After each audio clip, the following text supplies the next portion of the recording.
Chapter 487, Self-Confrontation. In fourth epic Trier, shrouded in a dense gray fog, Voisin Sanson, with thick blonde locks, a well-kept beard, and deep-set features, yielded to the whims of destiny. He threaded through the chaotic streets, drawing nearer to the faintly discernible Grand Palace. Abruptly, the stone slab beneath his feet shattered, and with swift precision, a skeletal hand shot up, seizing his ankle. At the same instant, a knight adorned in jet-black armor charged on horseback. Wielding a broadsword ablaze in ghostly white flames, he slashed diagonally at Voisin Sanson. Voisin Sanson's form swiftly morphed into an ethereal state, resilient against the onslaught of the pitch-black knight. However, with the passage of time, it gradually faded until it dissipated entirely. His true self materialized almost 20 meters distant, fixating on the adversary. Beneath the black visor of the knight, two dark red flames flickered like candlelight. A grotesque wound, with pale white intestines protruding, adorned its chest and abdomen. Perched on a desiccated white horse resembling a skeletal corpse, the knight presided over a vast square wilderness. Within this expanse, myriad figures roamed. Some draped in white linen, their faces pallid and vacant, others reduced to mere skeletons, while some concealed their visages behind masks of white paper. On the fringes of the wilderness, a dark red cradle-shaped carriage advanced, drawn by two abyssal, demon-like creatures boasting goat horns. Seated within the carriage was the regal Madame Pualis. Adorned with a flower crown and a green dress, her long brown hair was elegantly tied high. Bright brown eyes gazed forth as she held a small bowl crafted from green jade in one hand and an oak branch entwined with mistletoe in the other. "What do you want?" Voisin Sanson inquired with a calm, resonant voice. Madame Pualis responded, her smile unwavering, revenge naturally. Her eyes, once warm, gradually turned cold, but the grin on her face endured. "Revenge," Voisin Sanson echoed the word, a note of confusion in his voice. After a brief pause, he furrowed his brow and questioned, "For Auror?" In that moment, the undead and several death knights scattered across the wilderness withheld their attacks on Voisin Sanson, as if anticipating the emotional release sought by the madame they served. Seated within the carriage, Madame Pualis offered a self-deprecating smile. For a villain, one-sided love is destined to be fleeting. Passion inevitably wanes quickly. Yet she met her end during that brief period, becoming a thorn lodged deep in my heart, unextractable. The mere thought of it is painful, fueling my anger and resentment. And all of this was caused by you. I desired to strike when we crossed paths earlier, but the circumstances weren't conducive. Lady Moon had yet to make her entrance, and I couldn't afford to delay the Great Mother's affairs for a personal vendetta. But now, in this quiet moment, Voisin Sanson narrowed his eyes. After receiving the Great Mother's boon, shouldn't these delicate and easily shattered emotions be eradicated? Aren't you worried about undermining the grand objectives of the great entities? Madame Pualis chuckled and replied, "There are more fitting and potent individuals for that task, like Lady Moon. As for me..." Her expression softened, revealing a trace of wistfulness.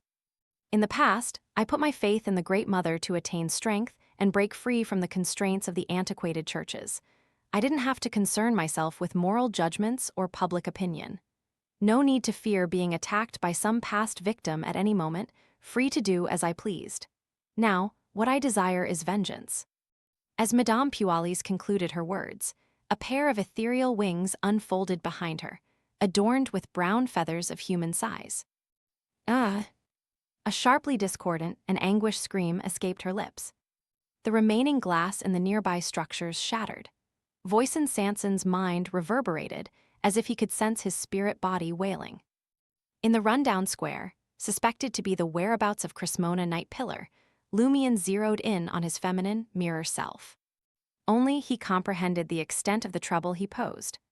He might not be the most formidable presence among the gathering, but his unique skills and array of items could swiftly tip the scales in his favor. It was imperative to neutralize him in advance. As for the mirror version of Gardner Martin, it was suspected that he possessed mirror substitution, proving challenging to dispatch swiftly. Lumion's strategy was to eliminate the auxiliary threats first before zeroing in on him. When the moment arrived, the combined effects of psychiatrist's frenzy, flog strikes, and the arousal triggered by Beatrice's necklace would exploit the psychological vulnerabilities of the mirror people. Their abundance of negative emotions and the potent desire to achieve and supplant made them susceptible. A dark mark on Lumien's shoulder illuminated, and his form abruptly vanished, reappearing behind the heroic-looking female Lumien, similarly attired but with black hair. Almost simultaneously, the blue eyes of the female Lumien gleamed with a mocking glint. Then she vanished. Her figure materialized behind Anthony Reed, mostly concealed by the grayish-white stone pillar. Spirit World Traversal. She knew the technique as well. Damn it, Lumien cursed inwardly. The dark mark on his right shoulder emitted another shadowy glow. He had to hurry to his aid. While he had considered the possibility of his mirror self possessing teleportation abilities, he had anticipated that the other party would target him, prioritizing his elimination, the most significant threat. At worst, they might exchange positions. However, he hadn't expected the female Lumien to focus on Anthony Reed.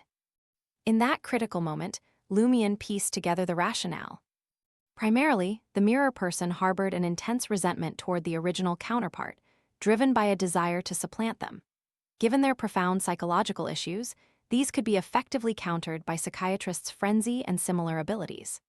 Secondly, Anthony Reed lacked proficiency in evasion and lacked diverse substitutes. His defense wasn't substantially superior to that of an ordinary person, rendering him susceptible to swift elimination, thereby reducing their team's strength. As Lumien engaged in discourse with the mirror gardener Martin, Anthony Reed remained concealed behind a nearby grayish-white stone pillar. He observed his surroundings and assessed the enemy's mental state, strategizing his actions for the impending battle. He had noticed the appearance of his feminine version, as well as the mirror gardener, male Jenna, and male Franca to either hide in the shadows or vanish. The complexity of the situation intensified, and he instinctively sensed the impending challenge posed by these formidable adversaries. As the figure of the female Lumien vanished, Anthony Reed, familiar with Lumien's spirit world traversal, quickly discerned the monster's intentions and thought process. She was employing teleportation, with him as her target. Her primary focus was dealing with the psychiatrist.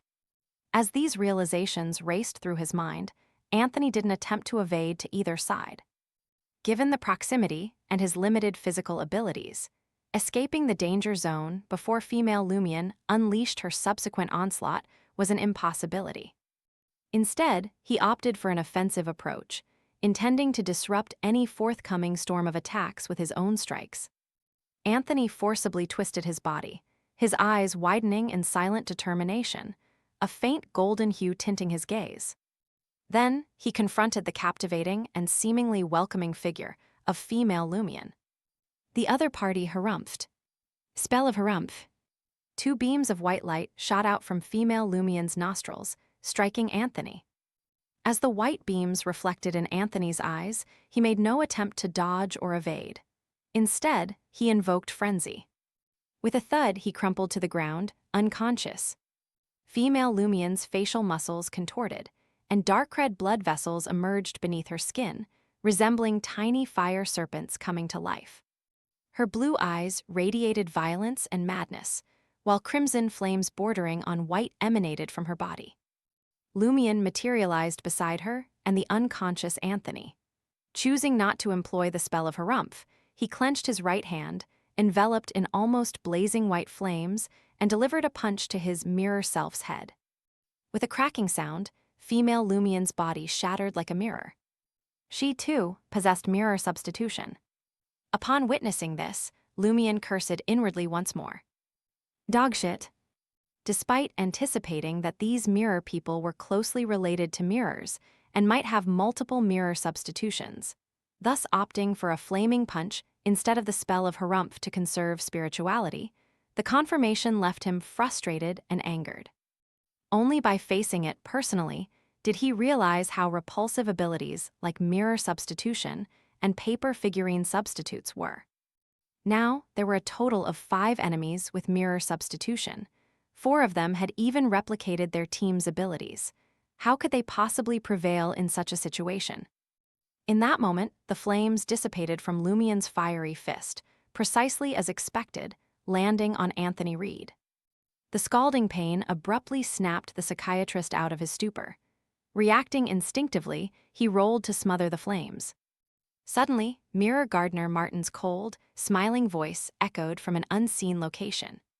"How does it feel? Are my aids proving stronger than you expected?" Unfortunately, they hail from profound mirror images, and their genders have been reversed. They can't replace you and return to the real world. What do you say? Surrender the figurine in exchange for my friendship and an opportunity to depart this place. It's of no use to you. If you're so powerful, why don't you just kill us and take the figurine?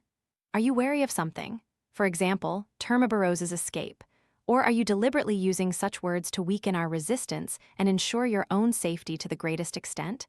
Or are you actually not strong and are stalling for time for some development? A series of guesses raced through Lumien's mind. Meanwhile, Anthony Reed, having extinguished the flames, rose to his feet and coughed. Lumien's throat itched as he heard that. Soon, Franca and Jenna emerged from invisibility amid uncontrollable coughing, having intended to encircle the female Anthony. The voice of the Mirror Gardener resonated, accompanied by evident laughter. "I neglected to mention that the fire raven I initially employed carries an affliction disease. Igniting and detonating them only aids the spread of the disease. Those 2 figurines can only suppress non-conscious diseases, but this is under my control.